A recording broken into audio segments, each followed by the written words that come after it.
Ассаляму алейкум! Добрый вечер, дорогие друзья! Вы на канале «Вкусная еда с Хадиджей». Сегодня вашему вниманию хочу предложить рецепт из традиционной татарской кухни. Мы будем готовить с вами традиционный татарский большой праздничный пирог зурбилиш. Он получается очень сочный внутри, с хрустящей корочкой снаружи. И он подается как в качестве ужина, либо обеда, на большую компанию. С удовольствием буду с вами делиться всеми секретами этого замечательного пирога. Итак, давайте начнем приготовление. Я всем желаю удачи на кухне. Я подготовила сметану. Сметана у меня 20% жирности. Сюда же добавляю 1 чайную ложку соды, 1 чайную ложку соли. Все хорошо смешиваем. Сметана у меня 20% жирности. Я ее не отвешивала, вот так сразу с баночки. Сейчас, чтобы сода вступила в реакцию со сметаной.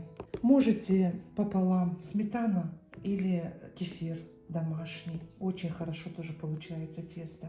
Чем сметана жирнее, тем будет рассыпчатее тесто.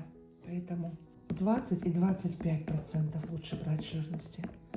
Так, все смешали. Масса становится сейчас пышной. Откладываем в сторону. Пшеничную муку высшего сорта отправляю в глубокую миску. У меня 800 грамм. Муки может понадобиться чуть больше, либо чуть меньше. Делаю углубление. И сейчас сюда добавляем сметанную смесь. Добавляем всю сметану. Она стала невесомая благодаря соде. Сюда же добавляем 250 грамм масла сливочного. У меня 82% жирности. Очень мягкая, комнатной температуры. Либо растопленное нужно добавлять, но не горячее. И сейчас все смешиваем. Нам нужно собрать в один комок. Вы можете также сделать следующим образом. Можете нарубить муку с маслом и потом добавить сметану. Тоже получится очень рассыпчатое, хорошее тесто. Вот так все со стеночек собираем. Я выкладываю на стол. Тесто не должно быть тугим, но не должно быть жидким. Это тесто очень благодарное. Вот посмотрите. Абсолютно достаточно 800 грамм муки. Добавлять не нужно. Очень мягкое. Посмотрите, какое оно нежное тесто. Очень приятное. Скатываем его сейчас в шар. Вот так. Вот такое тесто. Посмотрите, какое оно красивое. Целлофановый пакет его и на минут 20-30 в холодильник. Я подготовила телятину. Сейчас освобожу от прожилок. Это очень важно. У меня здесь филе говядины. Это шейная часть ее. Очень нежное филе. Здесь у меня 300 кг. И я еще взяла бараний курдюк. Бараньего курдюка где-то 150-200 грамм. На это количество мяса. Вы можете совмещать гусятину с мясом, говядиной. Можете совмещать, добавить утку и говядину. Можете вот баранину и говядину. А также можете курицу и говядину. Ну вот мне нравится очень именно это сочетание. А также я подготовила картофель, очистила его, и лук. Лука у меня 300 кг. Также должно быть, как и мясо. Должно быть достаточно, чтобы у нас начинка была сочная и вкусная. А картошки много не нужно. Здесь у меня картофеля 300 кг. Ну и надо, чтобы было достаточное количество картофеля. То есть мясо у меня получается в целом 500 кг, картофеля 300 кг. Достаточно. И сейчас все будем нарезать кубиками. Мелко лучок, не через мясорубку, а именно нарезать будем кубиками картофель и кубиками мясо. Сначала нарезаем на пластинки, а потом будем нарезать на полосочки и на кубики. Большие кусочки не должны быть. Слишком сильно мельчить тоже не нужно. Вот такие кусочки. Смотрите. И готовое мясо перекладываем в миску. Прелесть рубленого мяса в готовом изделии, то что оно не будет как котлетка, будет очень сочно и вкусно.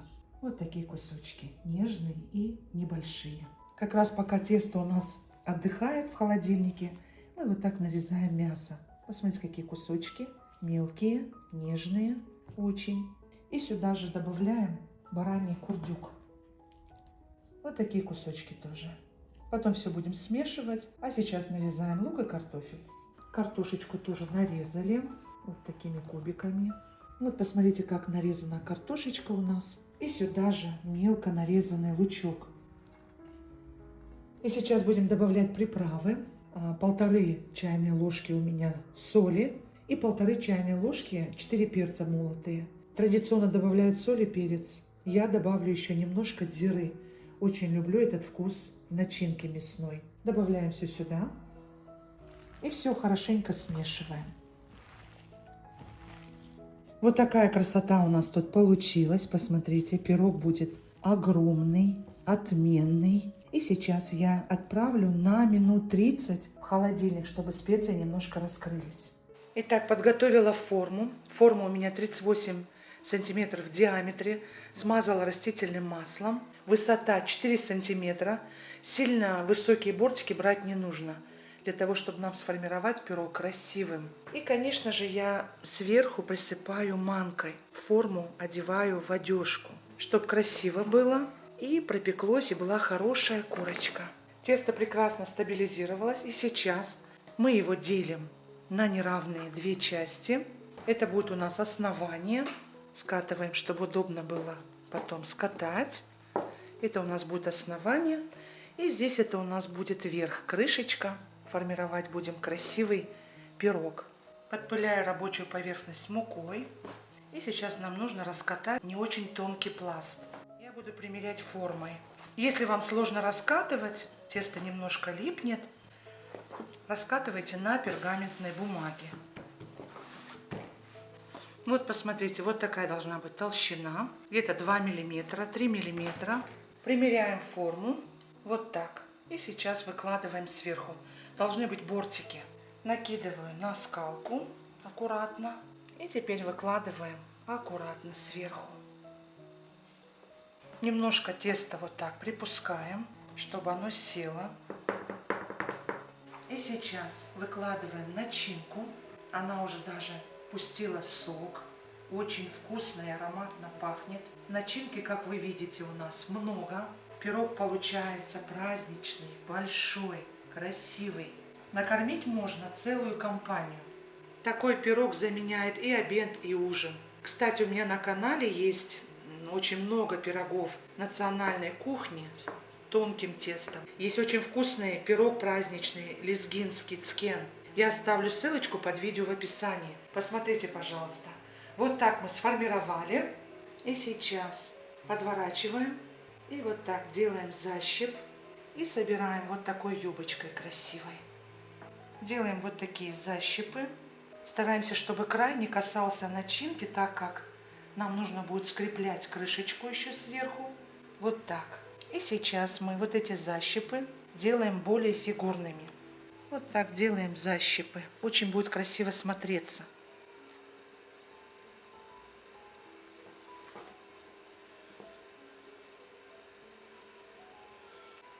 Итак, из оставшего теста я сделала 2 кусочка вот таких. И у нас будет пробка. Уже раскатала.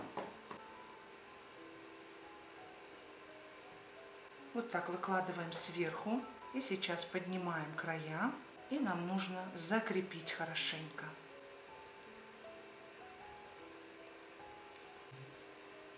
Вот то, о чем я вам говорила, чтобы начинки не касалось, чтобы защип можно было сделать беспрепятственно. То, что некоторые неровности, пусть это вас никак не заботит, потому что здесь будет узор. Вот так защипываем. 2 теста навстречу друг другу. Раскатали. И сейчас делаем вот такие вот надрезики.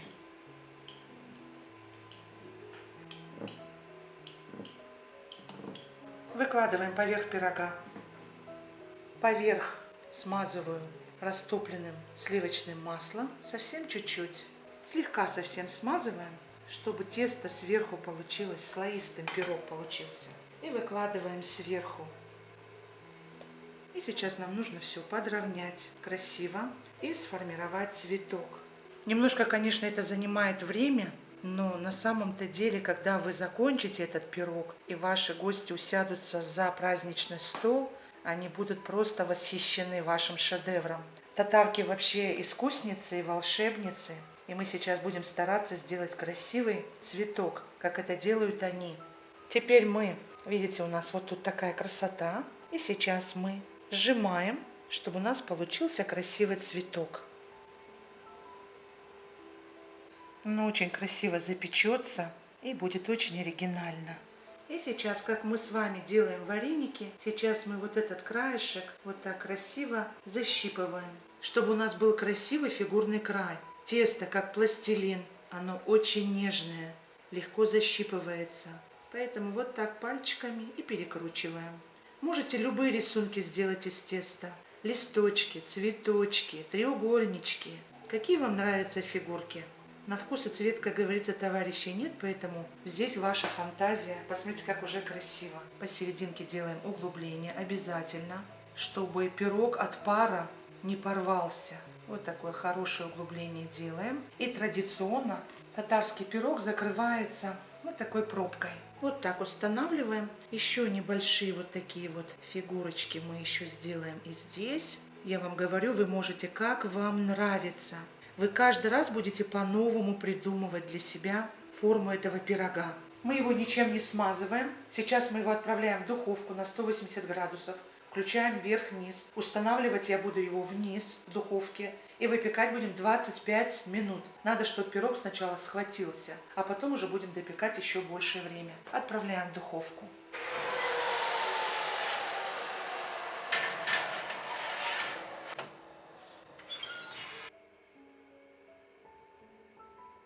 И теперь на этом этапе 25 минут у нас прошло. Мы уменьшаем до 160. И время устанавливаем ровно 1 час. Дадим ему испечься еще ровно 1 час. Часик он у нас пропекся. Ой, как он пахнет изумительно. И сейчас мы его смазываем растительным маслом. Все хорошо смазываем растительным маслом. Сейчас мы будем добавлять горячую воду вовнутрь. Немного. Если у вас есть бульон, то можно добавить бульон, слегка подсоленный. И сейчас крышечку открываем и сюда заливаем. У меня в данном случае горячая подсоленная вода. Немного. Картошечка еще не готова. И я вот 2-3 ложки аккуратно вливаю, чтобы внутри было все сочно и вкусно. Накрываем крышечкой и еще отправляем, теперь уже на 140 градусов, еще на 1 час. Наш пирог готов. Я проверила, достала картошечку. Она абсолютно готова. И сейчас мы вот так вот снимаем крышечку, прорезаем ее. Посмотрите, какая она хрустящая у нас получается. И вкусная будет, я думаю. Можно нарезать вот так порционно, каждому человеку, каждой персоне на тарелочку. Вот такая корочка, смотрите, на тарелку. Второй кусочек тоже выкладываем на тарелочку. Вот так все перемешиваем. Посмотрите, сколько там бульона у нас. Какой пирог. Просто красота. И вот так берем и порционно, аккуратно тарелочку. Посмотрите, сколько здесь бульона. Посмотрите, какая красота. И выкладываем на тарелку. Мои дорогие, зурбелиш получился просто отменный. Сочный, наваристый, вкусный внутри и снаружи хрустящая корочка. Просто потрясающий. Вы будете в полном восторге от этого вкуса и от вида пирога. Порадуйте себя и своих любимых. Всем настоятельно рекомендую приготовить по этому рецепту. Итак, дорогие друзья, если вам понравилось мое видео, ставьте лайк. Ваша подписка, комментарии и лайки – очень большая мотивация и воодушевление для нас и способствует процветанию канала. Пишите, как получается у вас. Делитесь со мной обратной связью. Я не прощаюсь с вами, дорогие друзья. Если вы подписаны на мой канал, не забудьте нажать на колокольчик справа, чтобы не пропускать выход нового видео. Я желаю вам здоровья, всего самого наилучшего и до новых встреч на канале «Вкусная еда с Хадиджей». Пока-пока.